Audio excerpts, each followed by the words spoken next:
ఇదే కాదు, పక్కనున్న మరి హెచ్ఎంటి చెరువుకి మరి అక్కడ ఒక 30 కోట్లు, కాప్రా చెరువుకి 35 కోట్లు, ఏదైతే రామంతపూర్ పెద్ద చెరువుకు 19 కోట్ల రూపాయలు శాంక్షన్ చేసి మరి ఈరోజు రేవంత్ అన్న గతంలో ఎన్నడూ జరగని విధంగా ఈరోజు ఉప్పల్ నియోజకవర్గం అభివృద్ధి జరుగుతుందంటే దానికి కారణం రేవంత్ రెడ్డి గారని రోజు నేను గర్వంగా తెలియజేస్తా ఉన్నాను.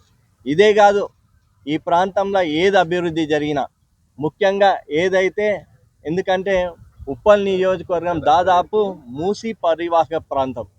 ఈ ప్రాంతంలో ఇక్కడ కూడా ఈరోజు బోర్ వేస్తే మరి ఇక్కడ థమ్సప్ లాగా మొత్తం కలుషితమైన వాటర్ ఈరోజు నీళ్ళు ఇక్కడ బోర్ వేసినా కానీ మరి ఈరోజు ఆ పరిస్థితి ఉంది. అయినప్పటికీ కూడా ప్రత్యేకంగా మూసీ పైన దృష్టి పెట్టి, ఎందుకంటే గతంలో మేమందరం ఇక్కడ మా ఉప్పల్లో ఎవరి ఇంటికన్నా బంధువులు రావాలంటే భయపడే పరిస్థితి. అమ్మో మీ ఇంటికి రాం, మేము ఈ ప్రాంతంలో ఉప్పల్కి వస్తే భయంకరమైన దోమలు ఉంటాయి, మేము ఉప్పల్కి రామనే పరిస్థితి ఉండే. మరి ఈరోజు రేవంత్ అన్న ముఖ్యమంత్రి అయినాక ఏదైతే ఉప్పల్లో ఉన్న ఈ ఉప్పల్ బగాయత్ దాదాపు 500 నుంచి 600 ఎకరాలు ఈ బగాయత్లో, మరి ఇక్కడ అన్ని రోడ్లు ప్రారంభించడం జరిగింది. గత ప్రభుత్వంలో ఉన్నప్పుడు